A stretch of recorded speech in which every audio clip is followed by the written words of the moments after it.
এই ভিখারি বাচ্চা, রাস্তা দেখে হাঁটতে পারিস না? দাদা মানছি আমার ভুল হয়ে গেছে, তা বলে আপনি বাবা মা তুলে গালাগালি দেবেন? এই নাম তো বাইক থেকে, নাম তো। এই বাপ মা তুলে গাল দিয়ে কি হয়েছে? হ্যাঁ কি করবি তুই? কি করবি শালা চাষা মাল? হ্যাঁ আমি চাষি, আমরা চাষ করি বলে আপনারা দুবেলা দুমুঠো খেয়ে বেঁচে আছেন।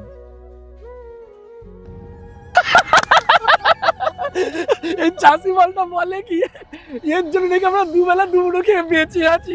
শালা ভিখারি। ওরে আমরা যদি তোদের থেকে চাষের জিনিস না কিনি তোরা তো না খেয়েই মরবি। এইভাবে কিন্তু আমাকে অপমান করা আপনাদের ঠিক হচ্ছে না। দেখ এমনিতেই তোর জন্য ইন্টারভিউতে যেতে আমাদের লেট হয়ে গেছে, তারপর মেলায় জ্ঞান দিলে না তোর এই চাষের জমিতে আগুন লাগিয়ে দেবো। কি হয়েছে রে বাবাই? দেখো না দাদা, আমি রাস্তায় উঠতে গিয়ে ওদের বাইকের সামনে পড়ে গেছিলাম, ক্ষমা চাইলাম তবুও বাপ মা তুলে গালাগালি দিচ্ছে। নাও আর এক চাষের বাচ্চা চলে এসছে। এই ভিখারিগুলো মনে হচ্ছে আজকে আমাদের ইন্টারভিউতে যেতেই দেবে না। দেখো ভাই, হতে পারি আমরা চাষা, হতে পারি আমরা গরিব, তা বলে আমাদের মান সম্মান নেই? না নেই, কারণ তোদের পোশাক আশাক দেখ আর আমাদের পোশাক আশাক দেখ, তাহলেই বুঝবি আসলে তোরা না আমাদের মতো মানুষকে হিংসে করিস, কারণ তোদের কোনো যোগ্যতাই নেই আমাদের মতো লাইফস্টাইল লিড করার।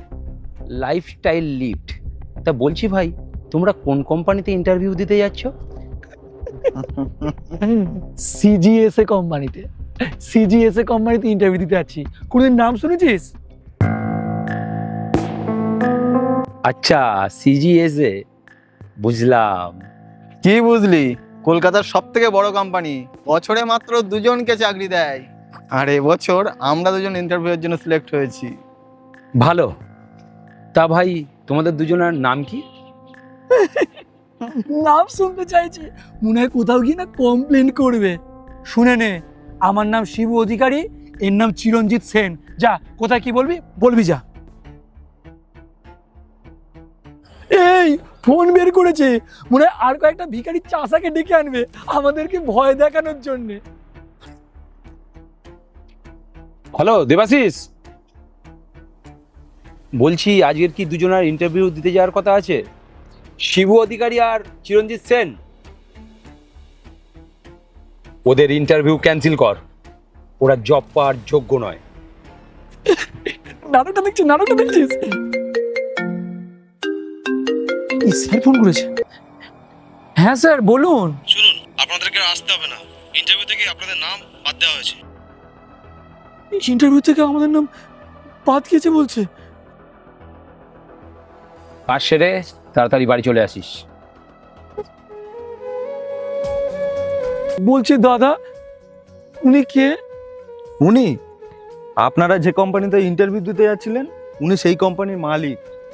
তাহলে উনি এরকম পোশাক পরে আছেন কেন? উনি এগ্রিকালচার নিয়ে পড়াশুনো করছে, তাই সব সময় মাঠে থাকে। আর ওনার কোম্পানি ওনার ভাই দেখাশোনা করে। একটা কথা মনে রাখবেন, মানুষের পোশাক আশাক দেখে মানুষকে বিচার করবেন না।